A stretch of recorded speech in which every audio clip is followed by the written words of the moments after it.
Day 5 in Vrindavan. বাজার হাট করে বৃন্দাবনে রান্নাবান্না করলাম ফ্রায়েড রাইস, আলুর দম আর লুচি। রাধে রাধে বন্ধুরা, কেমন আছো সবাই? আশা করি সবাই ভালো আছো, সুস্থ আছো। সকাল থেকে আজকে ব্লগটা শুরু করেছি, রান্নাবান্না বসিয়ে দিচ্ছি। একেবারে দুবেলা রান্নাবান্না করছি। একদিকে এই যে আলুর দম বসিয়েছি, আলুটা এখানকার মানে অল্পতেই সেদ্ধ হয়ে যায়, তাই সেদ্ধ করে নিয়ে হালকা করে তেলে ভেজে নিয়ে এখন মশলা দিয়ে দিচ্ছি। আদা থেতো করে নিয়েছিলাম, কাঁচা লঙ্কা আর টমেটো দিয়ে দিচ্ছি, একটু জিরে গুঁড়ো ধনে গুঁড়ো দিয়ে মশলাটা ভাজা ভাজা করে নিয়ে জল ঢেলে দিয়েছিলাম, চাপা দিয়ে দিলাম। আর এদিকে ফ্রাইড রাইস করব বলে সবজিগুলো ভেজে নিচ্ছি, একটু সয়াবিনও দিয়ে দেবো এর মধ্যে, ক্যাপসিকাম দিয়ে দিলাম। সমস্ত সবজি ভাজা করে কাজু কিশমিশ সব দিয়ে একসাথে ভাজা ভাজা করে নেবো। অন্যটা তারপর বসিয়ে দেবো। এদিকে আটা ময়দা মিশিয়ে মেখে নেবো। প্রভুজি আটার ময়দা এখান থেকেই কিনে নিয়ে এসছে, সেটাই এখন চেলে নিচ্ছি। চেলে নিয়ে আর একটু ময়াম মাখিয়ে তারপরে আটাটাকে ভালো করে মেখে নেবো।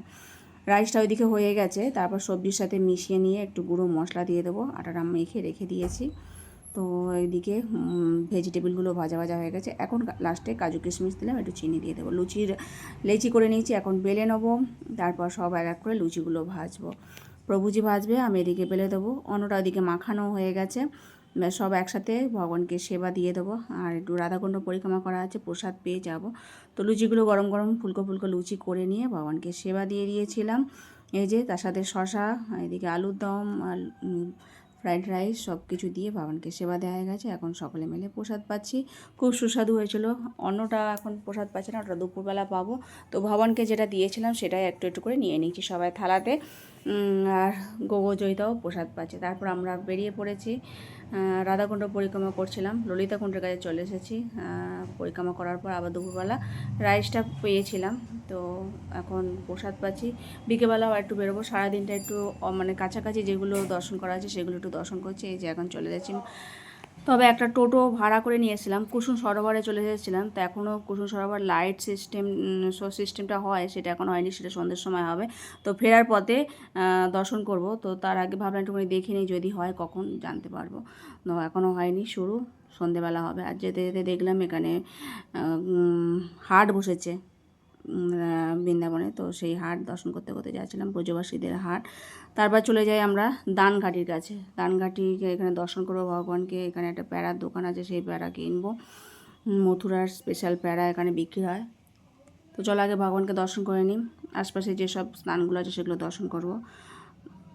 তো এখানে ক্যামেরা অ্যালাউ নেই, সেটা অল্প একটু দেখিয়েছিলাম তোমাদের। আর মন্দিরের পেছনে আর একটা মন্দির আছে, তো সেইগুলো তোমাদের দর্শন করা আছে। এখানেও আছে বিগ্রহ, সেগুলো দর্শন করে আরতি নিয়ে তারপরে চলে আসি আমরা এই প্যারা কিনতে, প্যারার দোকানে। তো এটা স্পেশাল প্যারা, এত সুস্বাদু হয় প্যারাটা। তো যতবারই আসি আমরা এখান থেকে নিয়ে যাই। তো ওই প্যারা কিনতে এসেছি, কিছুটা ঘরের জন্য নেবো আর কিছুটা সবাইকে দেওয়ার জন্য নেব।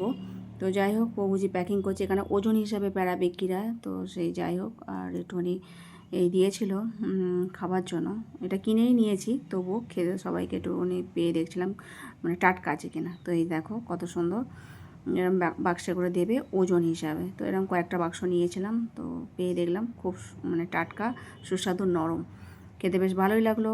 আর তারপরে আমরা চলে আসি, রাস্তায় হেঁটে হেঁটে যাচ্ছিলাম।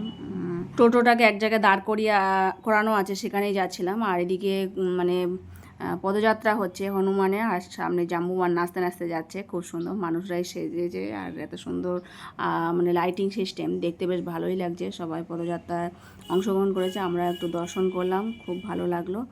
তারপর চলে এসেছি মানসী গঙ্গাতে। তো এখানেও আবার একটু দর্শন করব। মানসী গঙ্গা দর্শন করে একটু আচমন করে তারপরে এখানে বিগ্রহ আছে গোবর্ধনের, সেগুলো দর্শন করব, প্রসাদ নেব। তো যাই হোক, চারিদিকটা আশপাশটা দর্শন করতে বেশ ভালোই লাগছে। আজকে বেশি দূরে মানে জার্নিটা করিনি, মাঝে সাঝে কাছাকাছিগুলো একটু দর্শন করতে হয়, সেই জন্য চলে এসেছি। বিকেলবেলাটা ফাঁকা ছিল, তো চলো একটু আচমন করে নিই মানসী গঙ্গা। তারপর এখন বিগ্রহ আছে, সেগুলো একটু দর্শন করে নেব। এখানে খুব বাদর আছে, তো কিন্তু রাত্রিবেলা বাদরে অত উৎপাত থাকে না, সকালবেলার দিকে খুব বাদর থাকে, মানে ভিডিও করতেই দেয় না। তো ভগবানকে দর্শন করে আবার মন্দিরটা একটু পরিক্রমা করে নিলাম, নিয়ে এখন ফিরবো। গিরি গোবর্ধন পরিক্রমা মানসীগঙ্গা থেকে শুরু করতে হয়, আবার মানসীগঙ্গা এসে শেষ করতে হয়। মানসীগঙ্গায় স্নান করে তারপর গোবর্ধন পরিক্রমা করতে হয়, কিন্তু আমরা রাধাকুণ্ডের ওখান থেকে শুরু করি বলে তো রাধাকুণ্ডে গিয়ে শেষ করি। যে যেখান থেকে করতে পারো, অ্যাকচুয়াল নিয়ম হচ্ছে মানসীগঙ্গায় স্নান করে গোবর্ধন পরিক্রমা শুরু করা। তো যাই হোক, আমাদের দর্শন করার পর আবার ফিরে যাচ্ছি রাধাকুণ্ডের দিকে। ওখান থেকে আবার পরিক্রমা করে নিয়ে রাধাকুণ্ড পরিক্রমা করে তারপর ফিরবো। তো খুব ভালো লাগলো আশপাশটা দর্শন করে। এরকম মাঝে সাঝে কাছাকাছি যেতেও ভালো লাগে। দূর দূর জার্নি যখন হয়ে যায়, কাছাকাছি দর্শন করে নিলাম। তো এখানে দেখলাম আবার ভান্ডারা হচ্ছে, কি পকোড়া মতো দিচ্ছিল, মিষ্টি মিষ্টি। তো যাই হোক, অনেকে নিচ্ছিল। ভাজা আটার কিছু মানে মালপোয়া ধরনের বানানো, সেই বাক্সে করে দিচ্ছিল ভান্ডারা।